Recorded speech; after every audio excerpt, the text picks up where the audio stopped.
What's good, everybody? What's going on, man? It's Stephen Qualls II, aka Mr. Qualified. It's your boy, and we're back with another episode of Qualified TV.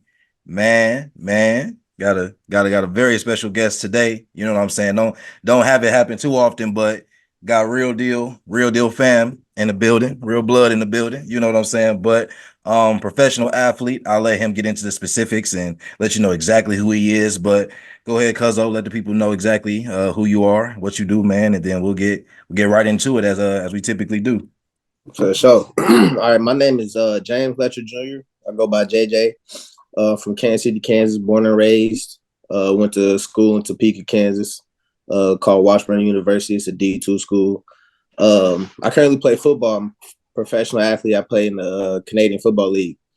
Play for Montreal Alouettes, and I'm sure we'll get into more of that. So, yeah, that's me. For sure, absolutely, bro. Well, let's start at the beginning, bro. I know you played multiple sports growing up. So did you fall in love with sports first, or did you fall in love with football first?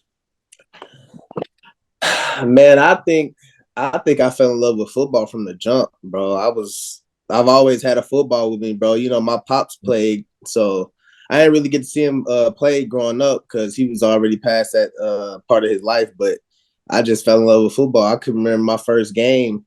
I got a kick return, took it all the way back to the 2 yard line. I'm oh yeah, this definitely I want to do. I like scoring. I like running around. I've always been fast as a child too. You know, couldn't nobody catch me as far as like my parents and my cousins and all that.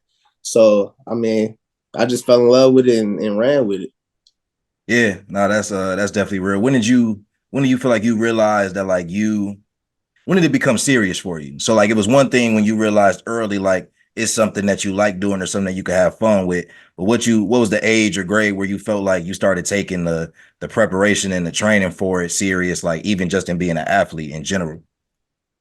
I think I always had talent growing up, just based off my family and my pops. I was cool in high school. I played running back in high school, but I want to say it was after I broke my hand in 2018 in college. That following year, I had a good year. And my teammate, the year before, the year I broke my hand, my teammate ended up getting drafted to the Giants, Corey Ballantyne. So after seeing him get drafted, I started working hard and I had a good season in 2019. I'm like, okay, maybe I can be the next person to get drafted out of Washburn. You know what I'm saying? So I want to say that summer of 2018 going into 2019, I was like, yeah, it's time to start locking down and get back to work. For sure. So Washburn was in Topeka. So coming out of high school, like did you have a lot of offers or were you hopefully looking to get out the state? Like how exactly did you end up at Washburn? Man, shoot, as good as I did in high school, which I thought I did good, I had over 1,500 rushing yards, over 25 plus touchdowns, 10 interceptions. So I'm playing both sides in high school. I thought I did good enough, to get a couple offers. Man, I had no offers coming out of high school, and it also could have been a part of my height and my size. Cause I'm about 5'8", so I'm about 5'8", 160 maybe. Now I'm about 5'8", 175, 180. So I ain't got a little more weight, but back then I ain't really had nothing, and I went to a school that wasn't really open to as much as exposure as you would want, coming out of high school. So I didn't really had that many offers. I had a walk on to Fort Hays State, which is a team in MIAA. I had another walk on to Mo West, Missouri Western, and Washburn ended up hitting me up and like, hey man, we got something for you, $3,000. Anybody know anything about college? $3,000 ain't nothing. You know what I'm saying? But my pops was like, hey, if you ain't getting no scholarship to play in college, I don't think you're gonna be playing ball. So I'm like, damn. They called me, picked it up. They're like, hey, we got some money for you, 1,500 a semester. Where do I sign, man? Come get me. I'm ready to go. So I think actually I was headed home from Fort Hays State's visit when Washburn called me and told me that. So I think I was like, yeah, let's do it. I want to be Ichabod on the phone as soon as he told me. So after that, I was up there. We went to go see the campus with my mom and my pops, and it was done. Yeah, nah, big facts. I remember you going to school because when we first like actually met and figured out who each other was, that we was what? I think you had to be because Nate a year younger than me, and you a year younger than Nate, or you the same age as Nate? I low key think I'm a year younger than Nate too. Dang. Okay. So it Yeah, was two. I'm trying to figure out. But we was in high school when I yeah, think for we sure. met for the first time. But Hmm. I remember when you went off to college and just seeing like the clips you would post and stuff like that. But even in some of the stuff I would read, it was like, bro. I mean, definitely in your later years, but when you Hmm. got to Washburn, you made pretty much a relative, immediate kind of impact, or at least the talent was very clear when you got there. So For just talk sure. about that entire journey at Washburn was coming in as a freshman, and then where you felt like you were as an athlete and even as a person, like once you were graduating and once you end up deciding what you were going to do next when that time there was done. Hmm. So, like I said, in high school, I was running back. So, as soon as I got to Washburn, they threw me the receiver. And that was cool because I really didn't want to play running back anyways. I don't want to be in the trenches with all them big dogs. So, they threw me out a receiver. Um, and I just let my talent talk for itself. I was holding it down in practice. I was doing my thing. The coaches obviously saw what I had in me, and they was like, "Hey, we might want you to play." I see all my friends, red shirting. This is my freshman year. Everybody red shirting. I'm the one to get called up. So I'm like, Coach, I don't even know if I should be playing right now. You mind if I red shirt? I'm like, all my friends should be having fun while everybody else traveling for the games and whatnot, and I'm be the only freshman. So I talked to him about it. He was like, "Nah, I don't think you should. I think you need to get the experience." So my freshman year, I didn't really play that much. I got in a few times. You know what I'm saying? It was cool for the experience. Now my sophomore year, I knew the offense more. I was gonna be the returner. So I'm like, okay, this time where I could do my thing and really show out. Third game of the season, I had a good game. It was against Lindenwood. Actually, it was against Fort Hays State. I was having an all right game. One of the kicks, it was a rough kick, bounce, bounce, bounce, hit me fast, and it was punt return. It's a live ball, so I tried to hurry up and dive on it. My teammate dove on it, and he hit my hand and snapped my bone. So I Mm, ended up breaking my hand that year. Couldn't play. Was out for the rest of the year. And like I said, that year, my homeboy got drafted, so it was high hopes from everybody. But that same night, we all got a little incident. Me and a couple of my friends, one of my homeboys, the dude that got drafted ended up getting shot, and one of his homeboys ended up getting shot too, and he ended up passing away. mm, So that kind of like put something on me. You remember earlier we was talking yeah. about what really made me start locking in to work out. That was really one of the moments. I'm like, okay, life is short. It's time to lock in. It's time to get right so I can, do what I do. 2019 came around. It was my first full year. I had a pretty good year on offense and special teams. I had over 800 yards and 8 touchdowns.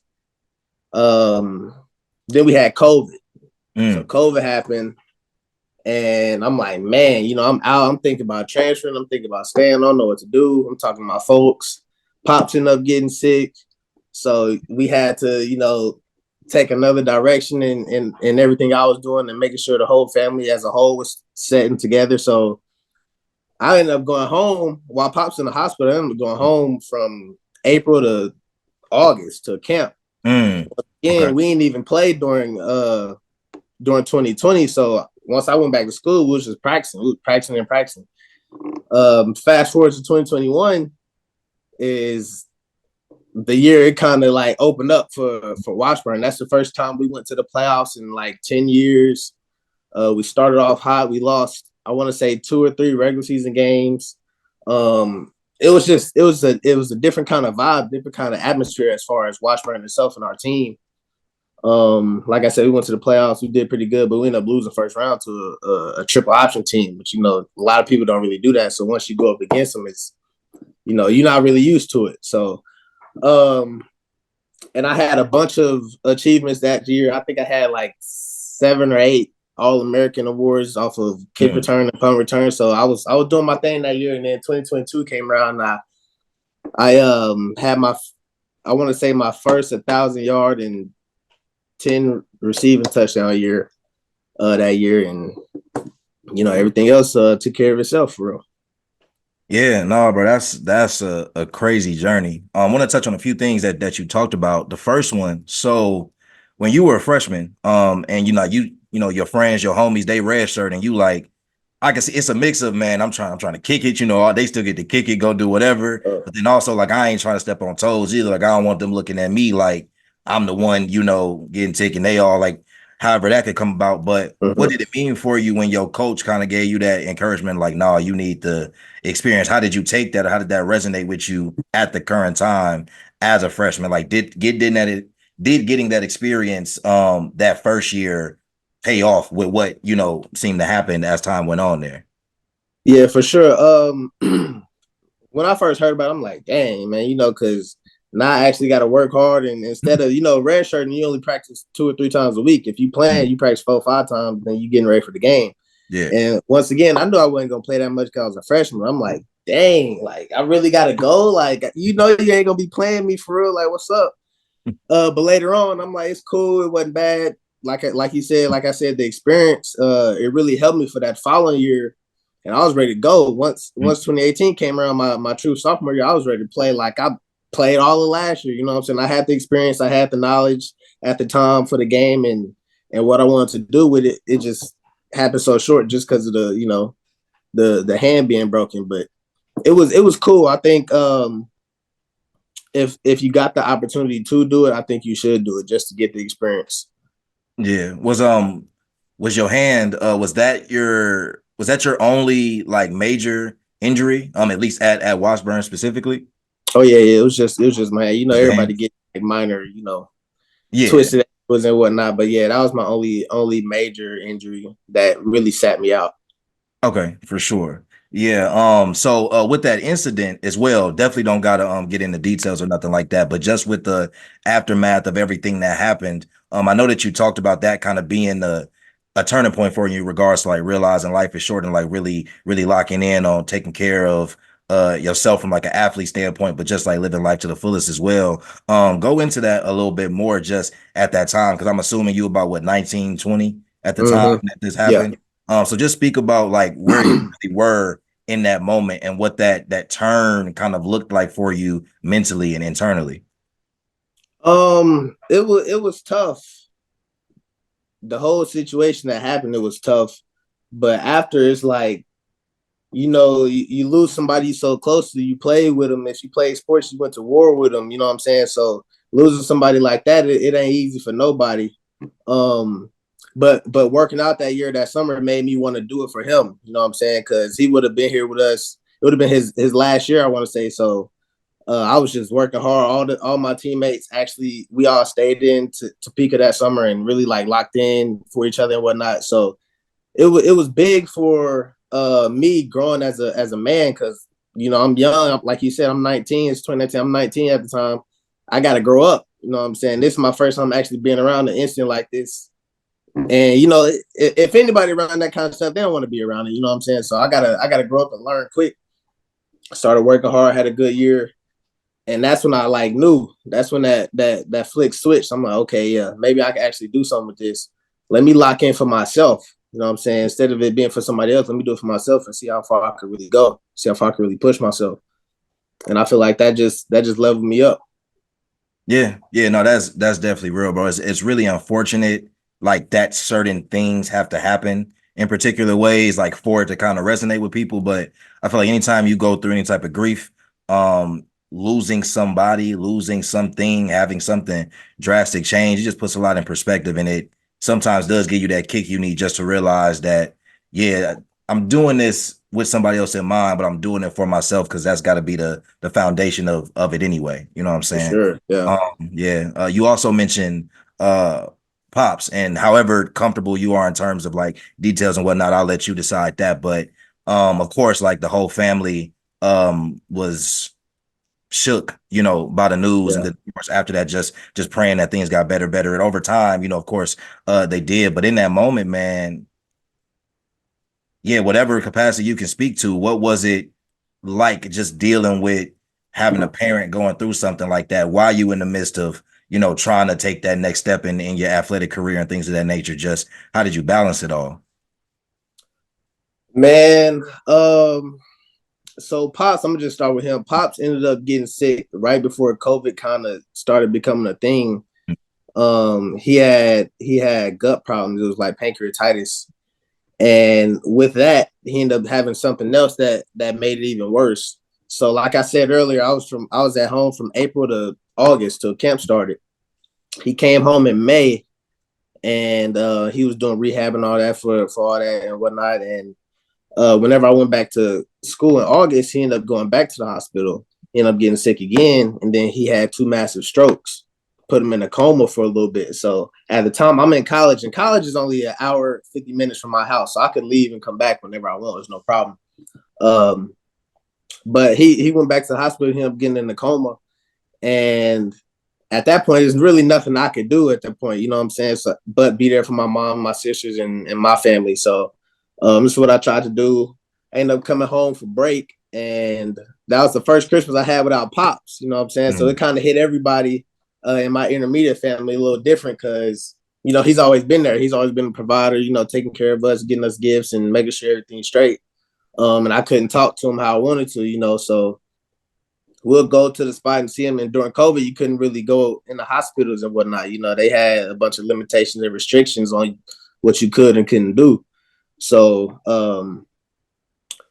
I go up there and see him, and it was hard for me to see him because the position he was in. So New Year's, it was around New Year's. I'm like, Mom, we got to get him out of here. He got to get better. The day we got him out, or the day he went in the hospital, he was like 200 and maybe 220, 230. The day we got him out, he was like 120 pounds. I'm talking, it was rough, you know what I'm saying? So coming from that 220 to 110, it ain't easy for nobody. So the medicine he was on was also making him hallucinate. So whenever he was at the house, he's seeing things he really not seeing, and he going back and forth with us, and it's just a whole bunch of old dear. I'll tell you about it off camera. It's deep in you family, so I'll tell you. But I wouldn't wish that on nobody. You know what I'm saying? It ain't easy for the person going through it. It ain't easy for the people helping him get through it. You know what I'm saying? But going through those kind of things, it kind of makes you who you are. It kind of molds you into the person you're supposed to become. So I think without that situation, I wouldn't be who I am, and my family, we wouldn't be as tight as we are. You know what I'm saying? So it just depends who you are and how you could juggle things, because it was a point where I wasn't about to go back to school. You know what I'm saying? I didn't want my mom to have to take care of my pops by herself. I'm like, hey, if you need me to stay home, I'll stay. My coaches will understand. This is bigger than football. She's like, no, we need you to get your degree. We need you to, go to school and make sure you take care of everything. And then whenever you got time, you can come back. So that's what I did. And that made another switch in my life. Like, okay, now instead of doing it for my homeboy, which I still am, I got to do it for pops too. Yeah. So that whole summer, like I said, this rewinding back to COVID, when I was at home for the summer, pops was there. I was trying to show out. We had I couldn't leave the house. Moms was not letting me leave the house. So we went and got a bench for the crib. So I'm lifting every day. I'm doing bench and squat, and I'm just making sure Pop see me so he can see his son working. And if he see me working, he would want to work more. So fast forward, after COVID, I ended up going back to school. Like I said, I was going to not go back and talk to my mom. She said it was all good. You go back. Ended up doing that. Went through the spring, went through the summer, had that good year. And Pops was blessed enough to come to every game. He's been to every game ever since. He's getting better. He's getting much better. The stroke has its effects, but he's still doing good. He's still there mentally. We just taking it one day at a time, so. Yeah, no, that's definitely real, bro. I mean, I don't think there's anything that's comparable, but I think people can potentially and hopefully relate to just dealing with a situation that flips their norm, upside down, and just puts a lot of things into perspective. Because yeah, bro, it's something that I can't imagine. But just even in the times I had to, like see you just navigate it. Like I remember the one time I visited the crib and saw y'all there, and I think that was in 21. I think so. That would have been in 21, like, and probably right before you went back for that season, or somewhere in there.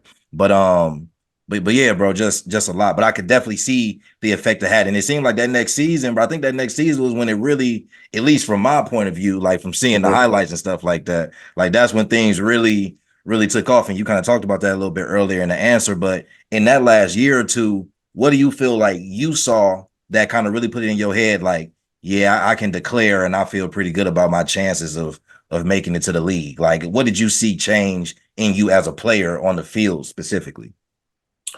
Just all the work I put in. You know, that whole journey I went through on and off the field, it wasn't easy. Yeah. But I knew all the work I was putting in the dark was gonna come to light, and everybody was gonna see it. And all the time, you know, my team, all the time we had together throughout COVID, we just knew we wanted it. We wanted it a lot more than everybody else in the conference at the time. I'm getting closer to all my teammates, you know. We just doing everything a team's supposed to do to get where they want to be. And you know, like I said, my teammate earlier that got drafted a few years before me, you know, we super cool. So I'm talking to him. I'm like, yo, what you think? Watch this play. Let me know. Pops, watch this. Let me know. You know what I'm saying? So I'm trying to get advice from everybody. And I got a family friend that's a scout for the Chiefs. Mm. So I'm talking to him like, yo, let me know what I could do, what y'all looking for and whatnot. So they're giving me all this information. I'm just trying to put that on film so the NFL and professional other scouts can see what's going on and what I'm doing. I really just let the game play and whatever happens after that happens. So yeah. Yeah. So what was the process leading up to the draft? So like you declare, and then what usually happens like once you declare and once your season ends until the draft? Like I know you're working out and stuff like that, but what are all the other kind of things that are going on during that time leading up to it? So after my last year, I had to get an agent. Because he's kind of like your spokesperson. He talks to everybody else that you don't talk to. You know, you might talk to a couple of scouts throughout the season and whatnot, but your agent does the dirty work for you. You try to get his hands ready to get you into camps or get people know who you are. So I had to get that first, and then he hooked me up with a couple of things. He's the one who actually got me down here to Houston to start training. Okay. He knew some guys down here, and obviously I got some family down here, so I got it cool as far as the living situation. But after college, you know, you work out, you get ready for that pro day, get ready for that combine. Only a certain amount of people could get invited to the combine. As far as me being a D2 player, it was rare. It would be rare for a D2 player to get invited to the combine. But I was just working out for my pro day, trying to test high so everybody could see what I could do. And me personally, I'm not really a good tester, but I can show you better than I can tell you, you know what I'm saying? I go out there and put it on film and practice and in the games rather than running this one drill that really ain't gonna do nothing for what's going on the field, you know what I'm saying? So just getting ready for the pro day and trying to test good. And that was from January to March. I think my pro day was in March, and then the draft is in like mid-April. So just working out that whole time and waiting to see if I get a phone call on draft day. Yeah, so you kind of alluded to it off camera we was talking, but draft day, take me through everything. What were you expecting, and then what were your reactions to how things played out ultimately? I was expecting to be like a late 6th, late 7th round pick. You know, like I said, my teammate got drafted. I had a good year, so I'm thinking with everything I did in the past couple of years could get me picked up by a team at least to, you know, be a returner or a practice squad. You know what I'm saying? So I'm thinking I'm gonna get picked super late. I had a little draft party just to, you know, I told everybody I might get picked up, I might not. I got a backup plan. So we just gonna see. I invited some close people and we just held it down. We ate, we watched, and we waited to see if I got a call. Unfortunately, I didn't. I didn't get a call from a GM or anything as far as being picked up, but my agent called me after the draft and said I had 2 invites to rookie minicamp, Chiefs and the Colts, saying I'm going to the Chiefs because it's a hometown. Yeah. And then we did that for the rookie minicamp this past year. And I mean, it was a blessing. It was different. I got to see everything the Chiefs do as far as the organization and a professional team. It was my first time actually seeing anything like that, being inside of an organization. The whole ordeal, the whole thing was real cool. Like I said, it got to show me a lot and teach me a lot. But it was only a 3-day thing. And they said if they didn't want you, they weren't gonna bring you back. So basically I was a camp body. But whenever I found out, I kind of figured because I was one of the last people to be called for the camp. Mm. So at the time I was cool, but I'm like, this ain't really what I wanted. You know what I'm saying? I know I'm better than what my pro day might have shown. You know what I'm saying? So at the time I was cool, I was happy, but I was still a little like, I gotta show him more. You know what I'm saying? So that was the draft night for me, and the rookie mini camp didn't get the job done, and I ended up getting a call from the CFL. Okay. Yeah, that's great. Now I had a cousin that spent some time in the CFL as well, and kind of has like a similar story of like getting a call and actually making a practice squad, but he dealt with an injury and then got cut, I think, on like the last round of cuts, like in his story. But getting that call from the CFL, was that what your backup plan was? Was that something that was always either on the table or something that you kind of had your eyes on? And then how exactly did the opportunity come about? And then you could just talk about how that year went with the team. So a couple of CFL teams came to my practices throughout the year, and I just kind of pushed it to the side because, you know, growing up in the States, it's like NFL or nothing. You don't really know too much about these other leagues, so I didn't think much of it. But after rookie minicamp, my agent called me like, "Yo, this Montreal team wants you, you know, so just be ready." I'm like, "Okay, cool." I'll never forget. I was watching the Lakers game. The Lakers game just ended. It's about 11:50, 12 p.m. 12. It's finna be midnight. I get a call from a Montreal, Quebec number. Like, hey, is this James Letcher Jr? I'm like, yeah, this is me. How you doing? They're like, yeah, this is the Alouettes. We want you. We're happy to have you. We'd love to have you on our team. This and that. We want you to come here. Can you come tomorrow? I'm like, tomorrow? Like, what time you want me to come? They're like, we could get you a flight for 6 a.m. It's midnight already. I ain't packed. I ain't did nothing. I just got my passport like a week or two before this phone call. So I'm like, I can see what I could do, but my pops is, you know, he's handicapped right now, so I don't know if we'll be able to move this fast. They was like, well, sign the contract, send it over, and we'll try to get your ticket. I ended up falling asleep. I'm like, man, this is late. I fell asleep. My agent called me at like 7 in the morning, like, yo, you got to send that contract over so they get your flight. Sent that over. They got the flight, and I was there the next day at, I think I got to Montreal from Kansas City at like 11 p.m. I left at like 2 and got there at like 11. I'm the only person I know in Montreal, you know what I'm saying? Right. And in Montreal, they speak French. So when I first got out there, everybody speaking French, all the signs is everything's in French, intercoms, everything. So I got an Uber to the hotel, and like I said, I don't know nothing, I don't know nobody. Luckily, they bilingual, so they speak a little English, but I'm like, hey, just help me out. Everybody just telling me to get an Uber here. We'll pick you up in the morning. And whenever I got there, they were already in camp. Montreal was already in camp for about a week. So I came a week late. Got up to camp, met everybody, got the playbook. Playbook is super thick. I didn't know nothing about whatever the game had to offer, any of the rule changes or anything. So when I first got out there, I'm just like, everything's just thrown at me. Like I said, I came a week late, so I'm trying to learn the whole offense. I'm trying to learn all the different rules because there are different rules, even though it's football, it's still different rules.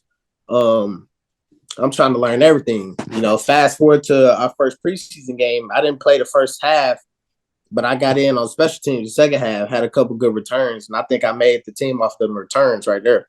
Played a little bit the second game, and I was also battling the injury, but I didn't want to tell nobody because as far as I heard, if you got an injury and you trying to, you know, make it professional, you got an injury, they're going to look another way. You know what I'm saying? They're not going, unless you a top pick, they're not going to, you know, work with you through it. So I'm trying to hide the injury and not tell nobody. And it's hindering me a little bit, but I'm, you know, still going at it. And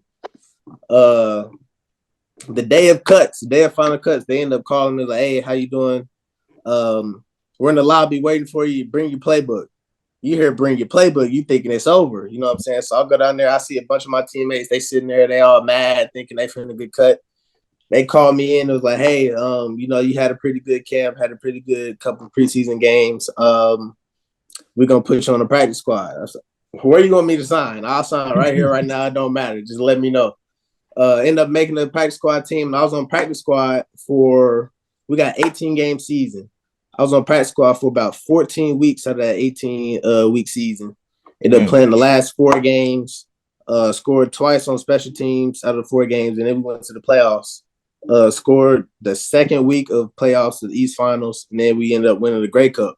So, which is like the Super Bowl in Canada. So, to say the least, I had a very eventful first year in Canada. I'll be back up there this coming up season as well.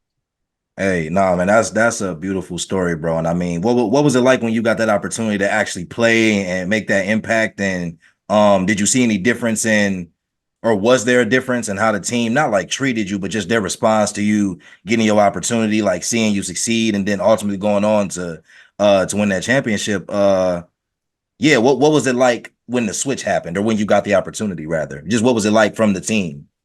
It was different because we had another dude, another vet named Chandler Worthy, real good dude. That's my dog. He been playing professional for about 10 years now. And he gave me a lot of knowledge. My first day, he welcomed me with open arms and just gave me the rundown on the whole league and what to expect and how to maneuver throughout certain things. Um, he's the one who actually ended up letting me get into play because I was his backup and he was getting banged up throughout the year. So he was like, "Hey, bro, I know where you're trying to go. You still young. You got to make your mark. You got to make a name for yourself. So I'm gonna try to see if they'll play you." And that first week, man, I was so excited, man. I was ready to go, and I was like I said, I was only playing special teams. So all I got to do is catch the ball and run. Man, I've been doing that my whole life, so that's easy to me. You know what I'm saying? So the first couple games, was in Ottawa. Played against Ottawa, the Red Blacks. So I held it down, and all week I'm going to film, waking up at 6 in the morning, getting there at 6:30, watching film with my special teams coach and some of my other teammates, making sure we got all the schemes down. And I think I kind of brought a spark to the team because, like I said, it was later on in the season. I think I brought that extra spark to get us back up. And we also had a couple more pieces on offense and defense that got picked up throughout the year. But that special teams spark is something that you need in the team.